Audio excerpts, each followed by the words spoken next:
جب تم میرے نبی کے بارے میں یہ بات کرو گے کہ وہ صحابی کی بیوی پہ عاشق ہوگے نعوذ باللہ، تو میں پھر تمہیں آڑے ہاتھوں نہیں لوں گا کہ تمہارے یہ بزرگ کہلانے کیا مسلمان کہلانے کے بھی حقدار ہیں اگر انہوں نے یہ لکھا ہے؟ ہمارے نبی تو وہ ہیں جن کے بارے میں آیا ہے ما ضل صاحبکم وما غوا، تمہارے نبی نہ کبھی بہکے ہیں نہ کبھی بے راہ چلے ہیں۔ اور صحیح بخاری اور مسلم دونوں میں حدیث موجود ہے کہ نبی الاسلام میں کنواری لڑکیوں سے زیادہ شرم و حیا تھی، اور اگر آپ کو کوئی چیز ناگوار ہوتی ہم آپ کے چہرے سے محسوس کر لیتے تھے، اتنے آپ کے رسپانس واضح ہوا کرتے تھے کہ آپ اپنے رسپانس کو کنٹرول بھی نہیں کر سکتے تھے۔ کنواری لڑکیوں سے زیادہ شرم و حیا، اور اس کے بارے میں تم لوگ یہ لکھو کہ وہ بایزید بستامی کا سکر تم لوگ ثابت کرو، یزید ابے دا سکر۔ ہاں، اس سے پہلے تو انہیں پتہ ہی نہیں تھا یہ ابا یزید کیا آ گیا۔ ہاں، یہ ابا یزید، یزید ابا۔ اور اس سے بڑا جھوٹ بولا ہے کہ یہ امام جعفر کا مرید ہے بایزید بستامی، اور امام جعفر صادق رحمہ اللہ وعلیہ السلام کے ماننے والے آج اپنے بچوں کے نام یزید یا کنیت ابو یزید رکھنے کے لیے تیار نہیں ہے۔ اس زمانے میں تم لوگوں نے ابو یزید کنیت رکھ دی، کیوں رکھی؟ کوئی اور نام نہیں تو لبیا۔ 261 ہجری میں فوت ہوا ہے یہ بایزید بستامی، اور 261 ہجری میں امام مسلم فوت ہوئے ہیں، ایک ہی سن میں۔ ان کی کنیت ہے ابو الحسین مسلم بن حجاج القشیری، اور اس کی کنیت ہے ابو یزید۔ انی جی یزید نہ آتے صحابہ دے بھی، نہ جناب، انج نہیں، ہمیں بھی پتا ہے۔ ہاں، وہ اس زمانے کی بات ہے جب صحابہ اکرام کے زمانے میں کربلا نہیں ہوئی تھی۔ ہون رکھو نا یزید اپنے پتریاں دے، پھر مننا گے۔ ہاں، عرض کر دیے، ہاں، اپنی اولاد کے نام یزید رکھو پھر مانیں گے، تاکہ جب تمہارے بچے اسکول میں جائیں تو لوگ کہیں یزید آ گیا ہے۔ ہاں، اور چھٹی کے وقت جب تو لینے کے لیے جائے تو کہیں یزید ابا آ گیا ہے۔ ہاں، مولویو بایزید بستامی نو بچانا جے تے اپنی کنیت رکھو ابو یزید۔ ہاں، اے زخمہ توڑا چھلدا رہنا ہے، کیونکہ یہ وہی ظالم شخص ہے۔ اور دیکھیں ابھی مفتی حنیف قریشی نے تو دفاع کر دیا اس کا۔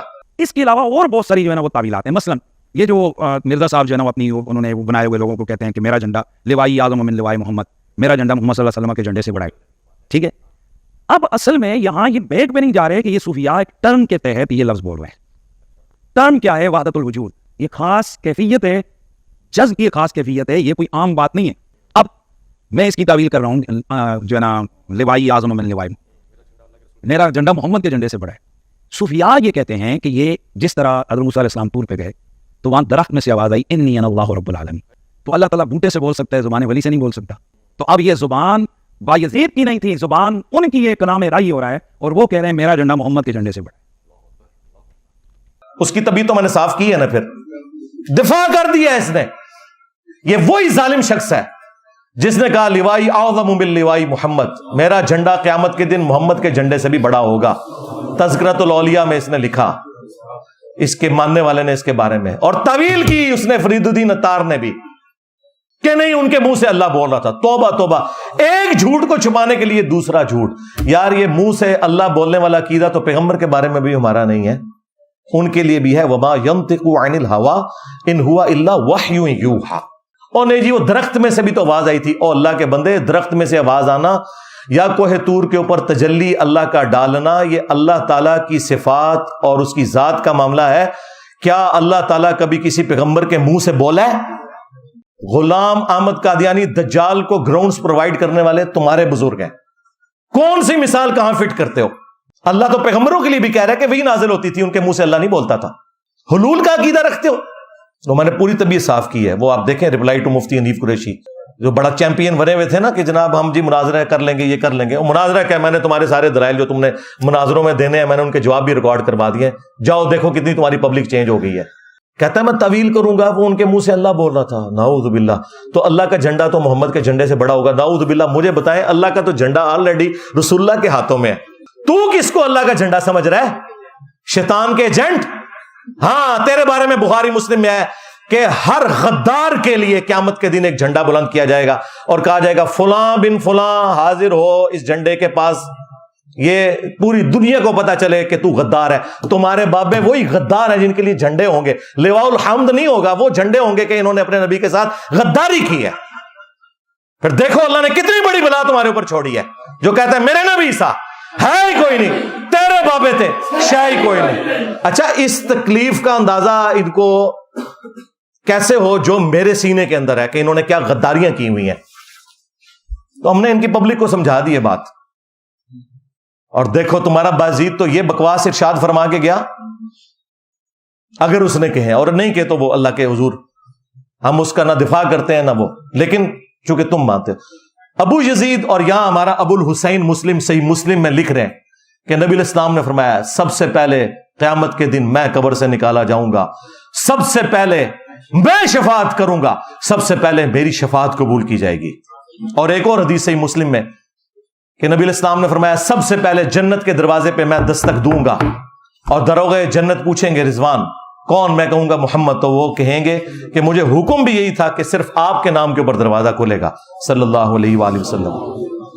اور تواڈے بابیاں نو کسی نے کھنگن نہیں دینا۔ ہاں اتنے بڑے بڑے دعوے، اور پھر اس میں ایک چیپٹر ہے بایزید بستامی کی معراج، اور وہ کہتے ہیں جس طرح انبیاء میں رسول اللہ کو معراج ہوئی ہے نا، بابوں میں ان کو ہوئی ہے، ابو بکر عمر عثمان علی کو نہیں، ان کے بابے کو کہانی۔ اور اس میں لکھا ہے کہ انہوں نے معراج کی رات اللہ تعالیٰ کا دیدار بھی کیا ہے ظاہری آنکھوں سے۔ اور پھر ایک کہانی لکھی کہ جنید بغدادی کہا کرتے تھے کہ بایزید کا اولیاء میں وہی مرتبہ ہے جو حضرت جبرائیل کا فرشتوں میں، یعنی اولیاء کے سردار۔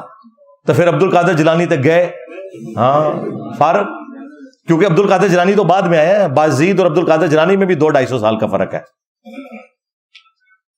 ہوں فیصلہ کرو کہ اولیاء دا سردار کون ہے، بایزید بستامی یا جنید بغدادی دے حکم دے مطابق اور انہوں دے ارشاد دے مطابق بایزید بستامی نے؟ تو کہانیاں تو پھر پکڑنے کے لیے ہم لوگ بیٹھے ہیں نا اللہ کے فضل سے۔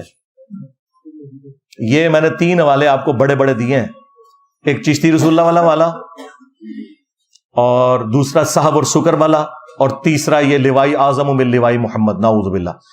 اچھا ویسے تو یہ کہتا تھا سبحانی ما اعظم شأنی، کشف المجوب میں بھی لکھا ہے کہ اللہ ان کے منہ سے بول رہا تھا، تو میں پاک ہوں میری شان بڑی بلند ہے۔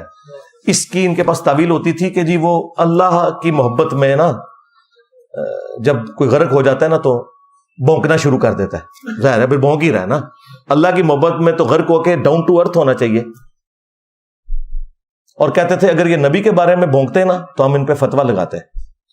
تو سرکار میں جو کچھ بتا رہا ہوں یہ نبی الاسلام کے بارے میں، با خدا دیوانہ باش با محمد ہوشیار، یہ خود کہتے تھے ہمیں۔ اس لیے میں نے کہا نا جناب ہم بریلویوں کی دائی رہے ہیں، ہاں وہ بھی کیا دن تھے، ہم بھی ایک جن تھے، آج ہم دیو ہیں، جنوں کے بھی پیو ہیں۔ ہاں ان کو یہ اندازہ نہیں تھا۔ یہ 3 والے اور چوتھا والا کشف المجوب میں انہوں نے یہ لکھا ہوا ہے کہ علی بن عثمان اجویری امام حنیفہ کی شان کو بلند کرنے کے لیے ایک جعلی خواب ان کی طرف منسوب کرتے ہیں، اور تذکرۃ الاولیاء میں بھی ہے کہ امام حنیفہ نے خواب میں دیکھا کہ رسول اللہ کی قبر میں اترے ہیں اور ہڈیاں سمیٹ رہے ہیں اور ایک کو دوسرے سے چن چن کے الگ کر رہے ہیں، یہ الفاظ ہیں، اور ترجمہ کیتا ہے استخوان مبارک، اڈی شستہ اردو، استخوان مبارک۔ ایک جگہ صحیح بھی ترجمہ کیتا ہے ہڈیاں، وہ استخوان کہتے ہیں نا ڈھانچے کو۔ اور گھبرا کے اٹھے اور ابن سیرین سے پوچھا تو انہوں نے کہا نہیں آپ نبی علیہ السلام کی سنتوں کو جمع کریں گے۔ اور سرکار پچھلے 1200 سال تو اسی وہ لبدے پہ آ کے وہ سنتاں کتنے جمع کیتی ہیں انہوں نے، وہ کتاب ذرا بکھاؤ کتنے ہے، امام بخاری امام مسلم نے جو جمع کیا وہ تو پڑھا ہوا ہے، امام حنیفہ کی کتاب کتنے ہے، یہ ہے ہی کوڑ سی، جھوٹ تھا۔ اور دوسرا مجھے بتائیں کیا اللہ تعالیٰ اپنے نبی کے بارے میں ایسا گستاخانہ خواب کسی کو دکھائے گا؟ اور ایک خواب کوئی گھڑنا تھا نا مجھ سے سیکھ لیتے، تم سے بڑا بریلوی رہا ہوں۔ تم کہتے کہ امام حنیفہ نے خواب میں دیکھا کہ نبی الاسلام کے برتن جمع کر رہے تھے، آپ کا آسا مبارک، آپ کا کرتا مبارک، اور اس کی تعویل یہ تھی، تعبیر یہ تھی کہ نبی الاسلام کی سنتوں کو جمع کریں گے۔ اللہ کے بندوں ڈر جاؤ، قرآن میں سورہ سبا میں اللہ تعالیٰ نے سلیمان علیہ السلام کے بارے میں کہا ہے کئی مہینوں تک ان کا جسم اطہر ایک لاٹھی کے سہارے یوں رہا ہے، اور دیمک ظاہر مہینوں میں چاٹتی ہے، دنوں میں نہیں۔ جب وہ لاٹھی کو چاٹ گئی تو پھر ان کا جسم نیچے آیا، یعنی نبیوں کے جسم وفات کے بعد سلامت رہتے ہیں۔ یہ قرآن میں اس عقیدے کی اصل موجود ہے، یہ میں منکرین حدیث کے لیے بات کر رہا ہوں۔ اور انبیاء کے وفاداروں کا اتنا مقام ہے کہ صحیح بخاری میں ہے کہ حضرت عمر کا پاؤں 70 سال کے بعد حجرہ عائشہ کی جب دیوار گری تو وہ باہر نکل آیا بالکل سلامت، پھر اندر کر کے تو وہ قبر کو ریپیئر کیا گیا، اور ابو داؤد کی وہ حدیث جس کے اوپر امت کا اتفاق ہے، سوائے امام بخاری نے اس میں اختلاف کیا ہے، لیکن امام بخاری خود بخاری میں حضرت عمر کے بارے میں یہ لے کے آئے ہیں، عقیدے کو وہ صحیح مانتے ہیں۔ ان اللہ حرم علی الارض ان تاکل اجساد الانبیاء، سنن نبی داؤد میں حدیث ہے، اللہ تعالیٰ نے حرام کر دیا ہے نبیوں کے حق میں کہ ان کے جسموں کو مٹی کھائے، اور جو اس روایت کے اوپر کلام کرتے ہیں وہ اس روایت کو صحیح سمجھتے ہیں، جس طرح ہمارے استاد شیخ زبیر علی صاحب، انہوں نے بھی فضل الصلاۃ علی النبی میں وہ لکھا ہے، جو مصنف ابن ابی شیبہ میں حضرت عمر نے جو خط لکھا تھا، جب تستر نامی جگہ میں حضرت دانیال کا تابوت نکل آیا تو حضرت عمر نے خط لکھا کہ یہ اللہ کے پیغمبروں میں سے ایک پیغمبر کا تابوت ہے، اور نبیوں کے جسموں کو نہ مٹی کھاتی ہے، نہ درندے کھاتے ہیں، نہ آگ جلاتی ہے۔ یہ وہ حدیث ہے جسے امام بخاری بھی صحیح مانتے ہیں اور شیخ زبیر علی صاحب بھی صحیح مانتے ہیں۔ یہ عقیدہ اپنی اصل میں تھا، اور تمہارے بزرگ اپنے بارے میں تو بہت کچھ کلیم کر کے گئے، اور نبی کے بارے میں یہ، اور جی خواب پہ کوئی اختیار نہیں، تو شیطانی خواب کو نا فضیلت کیوں بنا کے پیش کر رہے ہو؟ شیطانی خواب کو رحمانی خواب تو نہ بتاؤ۔ ہمیں اختلاف یہ ہے، اور جس طرح وہ کہتے ہیں جی وہ شریف تھانوی کے مرید نے تو بے اختیاری میں پڑھا تھا خواب میں، پہلی بات ہے جھوٹ بول رہے ہو، اس میں الفاظ ہیں میں بیداری میں بھی پڑھ رہا ہوں، جھوٹے ہو؟ نہیں، وہ بیداری میں بھی پڑھ رہا تھا، مانتے ہیں انجینئر صاحب، پر پرانے بزرگوں سے غلطی ہوگی، واقعی بیداری میں بھی لکھا ہوا ہے اس میں، الامداد رسالے میں، وہ بے اختیار تھا نا۔ تو سرکار ہم بابی کو نہیں کہہ رہے، بابے کو کہہ رہے ہیں، جس کو لکھ کے بھیجا اس کا تو کام تھا کہ وہ کہتا کہ بھائی تیرے اوپر شیطان چڑھ گیا، توبہ کر۔ اس نے آگے سے لکھا کہ بڑی تسلی تھی اس واقعے میں، خواب میں نہیں، واقعے میں، کیونکہ خواب پلس بیداری ہے کہ تیرا پیر متبع سنت ہے۔ یعنی شریف تھانوی نے کہا یہ میری فضیلت میں خواب دیکھا ہے کہ تو خواب میں میرا کلمہ پڑھ رہا ہے اور بیداری میں بھی محمد رسول اللہ کی، اور دیکھیں وہ تو اتنے سخت پڑھتے ہوئے تکلیف ہوتی ہے، اللہم صلی علی و نبینا اشرف علی، ہاں یہ لکھا ہوا ہے۔ اور بریلویوں نے نیزے کی نوک پہ لیا ہوا تھا دیوبندیوں کو، پر کیا پتا تھا کہ چشتی رسول اللہ بھی نکل آئے گا، ہائے شبلی رسول اللہ بھی نکل آئے گا، انہوں نے کبھی سوچا بھی نہیں تھا، پتہ نہیں کیا کچھ یہ پڑھاتے رہے۔ یہ چوتھا والا حق چار یار کی نسبت سے، اور پانچواں یہ اشری تھانوی رسول اللہ والا بھی انہی کے کھاتے میں ہے، کیونکہ یہ دفاع کر رہے ہیں نا، تو یہ پانچوں والے پنجتن پاک کی نسبت سے بھی اور حق چار یار کی نسبت سے بھی، یہ میں نے پھر بریلوی عوام کے عدالت میں مقدمہ رکھ دیا۔ اب اس کے جواب میں جو انہوں نے جھوٹی تعویلات کرنی ہے نا، اور جو انہوں نے اٹکیلیاں لینی ہیں، وہ میں نے ساتھ ساتھ آپ کو کلیئر کر دی ہیں۔ آخری ان کے پاس حربہ ہے، وہ جی بخاری میں حدیث ہے 3 لوگوں سے اللہ نے قلم اٹھا لیا ہے، سنن ابن ماجہ میں پوری سند ہے، پاگل شخص سے، مجنون سے، دوسرا سویا ہوا شخص، اور تیسرا نابالغ۔ تو سرکار ان بزرگوں کو پھر پاگل ڈکلیئر کرو نا، نہیں ہے پاگل تھے اللہ کی محبت میں، واہ جی اللہ کی محبت میں کوئی صحابی تو پاگل نہیں ہوا، تو سارے پاگل ہو گئے۔ اور پھر وہ خادم رضوی صاحب علی گل انہوں ہلکا نہ جانو جڑا پونکتا جائے نبی تے پونکتا جائے، یہ با خدا دیوانہ باش با محمد ہوشیار، یہ نبی پہ پونکے میں، یہاں پہ یہ تعویل بھی نہیں ہو سکتی ان کی، کیونکہ رسول اللہ کے اوپر انہوں نے گستاخی بکی ہے، لہذا یہ فٹ نہیں ہوگی۔ وہ جی ایک حدیث ہے نا مسلم شریف میں بھی، کہ ایک شخص کی مثال اللہ کے نبی نے بیان کی، جب وہ ایک ریگستان کے سفر میں تھا، اس کی سواری گم گئی، موت کا انتظار کرنا شروع ہو گیا، اچانک سواری سامنے آ گئی، خوشی میں اس کی زبان سے نکلا اے اللہ تو میرا بندہ میں تیرا رب۔ وہ کہتے ہیں دیکھیں ایک کلمات کفر بولے ہیں، نبی علیہ السلام نے اسے کافر نہیں کہا، بھئی نبی علیہ السلام نے ساتھ ہی فرمایا من شدت الفرح، خوشی کی شدت کی وجہ سے اس کی زبان لڑکھڑائی، یہ نہیں کہ پڑھ بیٹا میرے نام کا کلمہ، دیکھیں گے اپنے بابوں کو بچانے کے لیے، اور وہ اس نے ایک دفعہ ہی ہوا اس سے، اور زبان لڑکھڑائی، اس کے اوپر تو کوئی گرفت نہیں ہے، تمہارے بابے تو کہلواتے رہے، اور آج تک لوگ اس کو ڈیفینڈ کرتے ہیں۔